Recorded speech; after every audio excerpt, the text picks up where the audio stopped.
बुलंदशहर में अंतर्राष्ट्रीय महिला दिवस के उपलक्ष्य में महिला सशक्तिकरण समस्या और समाधान दिवस पर एक आधारित स्टोरी की गई, जिसमें केकेडी न्यूज टीम के साथ उप जिलाधिकारी प्रियंका गोयल, अनूप शहर, जेपी विद्या मंदिर की प्रधानाचार्य नीना चतुर्वेदी ने अपने अपने विचार रखे। मैडम, आज महिला दिवस है, तो आप अपना परिचय देते हुए महिला दिवस पर आप क्या कहना चाह रही हैं? मैं नीना चतुर्वेदी, प्राचार्य जेपी विद्या मंदिर सिटी कैंपस, अनूप शहर। मैं अपने इस पूरे विद्यालय और अपनी तरफ से आज की तारीख पर सारी महिलाओं को महिला दिवस की हार्दिक शुभकामनाएं देती हूँ।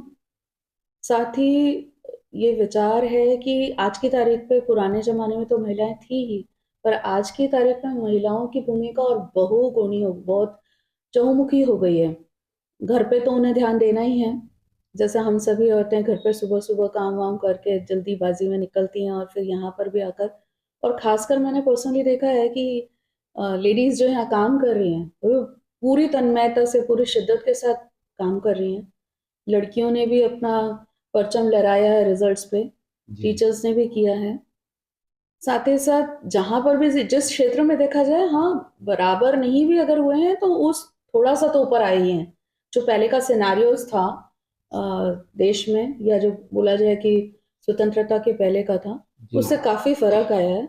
और आज की तारीख पे हर एक क्षेत्र में, राजनीति हो, चाहे शिक्षा हो, चाहे डॉक्टरी हो, मेडिकल साइंसेज़ हो, आयुर्वेद में भी खासकर, हर जगह वो अपना परचम लहरा रहे हैं और साथ में आने की कोशिश कर रहे हैं। पर हर चीज़ के आगे इंटेलिजेंसी हो जाए, हर चीज़ हो, पर मेरा मानना ये है कि एक भूमिका घर में जो होती है वो सबसे ज़्यादा इम्पोर्टेंट होती है। चाहे हम कितने भी बन जाएँ, प्रधानमंत्री भी बन जाएँ, पर घर पे जो अपने बच्चों को देखना है, वो हमारी प्रायोरिटी होनी चाहिए, आज भी होनी चाहिए।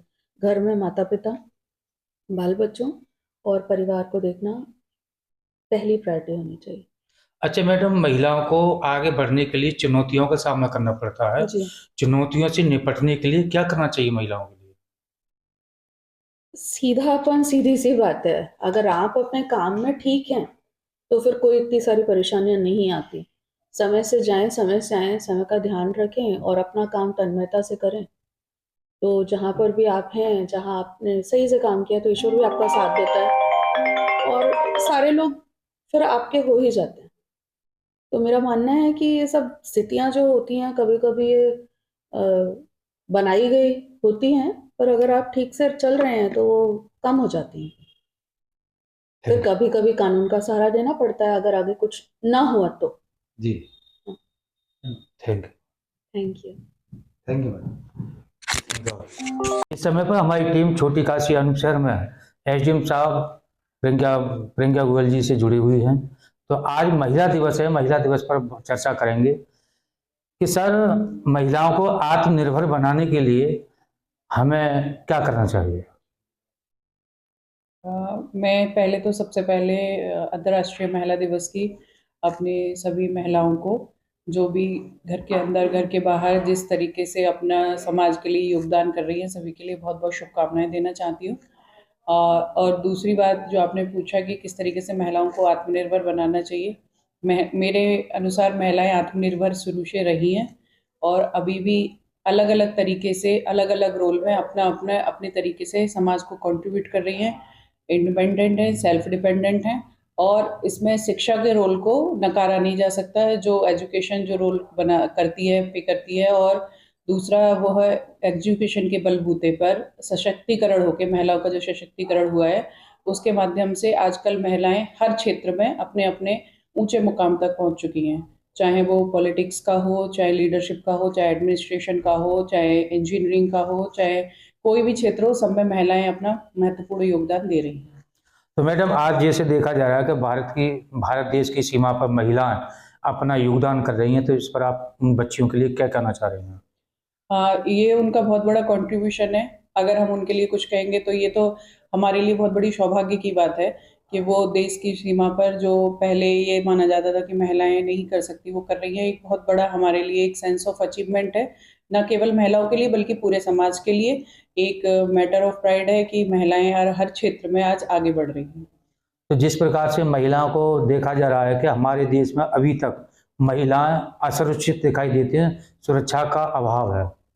ऐसा नहीं कहा जा सकता कि सुरक्षा का अभाव है। महिलाएं अब बाहर निकल रही हैं हर तरीके से। आप देखिए कि सेना में, जैसा आपने खुद कहा, सुरक्षा के लिए लड़ रही हैं महिलाएं। लोगों को न केवल उनकी अपनी सुरक्षा नहीं बल्कि वो दूसरों की सुरक्षा के लिए भी आगे आ रही हैं। तो बस बात वही है, समाज में कुछ तत्व तो हर क्षेत्र में रहते हैं जो गलत तरीके से काम करते हैं, लेकिन ओवरऑल आजकल जो सरकार की नीतियां कह लीजिए या प्रशासन और पुलिस का जो रोल कह लीजिए या समाज में जागरूकता कह लीजिए, शिक्षा का असर कह लीजिए, महिलाएं हर क्षेत्र में अपने अपने तरीके से आगे बढ़ रही हैं। और बहुत ज़्यादा लॉज हमारे यहाँ ऐसे बन चुके हैं, नियम कानून जो असामाजिक तत्व हैं जो महिलाओं को पीछे करते हैं, उनके लिए बहुत सारे रूल्स रेगुलेशंस सब कुछ बन चुके हैं। विमेन फ्रेंडली जस्टिस हो गया है, तो उसके लिए हम उस दिशा में आगे बढ़ रहे हैं। तो ऐसा नहीं है कि पूरी तरीके से असुरक्षा है, और चीज़ें सुधर रही है, और ये सामाजिक प्रक्रिया होती है, और वर्तमान में जो स्थिति है आगे और अच्छी स्थिति होगी। अच्छा मैडम, महिला आर्थिक से लेकर के फर्श तक आगे बढ़ने के लिए चुनौतियों का सामना करना पड़ता है। उन चुनौतियों से सामना महिला कैसे करें? देखिए, हम लोग महिलाएं समाज का हिस्सा हैं, तो जितना समाज सोसाइटी प्रोग्रेसिव होगी उतनी महिलाओं की स्थिति अच्छी होगी। तो चुनौतियां कभी घर के अंदर होती हैं, कभी घर के बाहर होती हैं। तो जो पब्लिक की चुनौतियां होती हैं उसके लिए रूल्स रेगुलेशंस, हमारा एडमिनिस्ट्रेशन सब लोग कार्य करते हैं। और घर के अंदर की जो चुनौतियां हैं, समाज की चुनौतियां हैं, तो उसमें समाज को एकजुट होकर आगे बढ़ना पड़ेगा।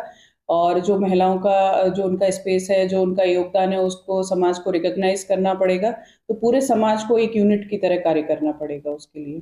Thank you.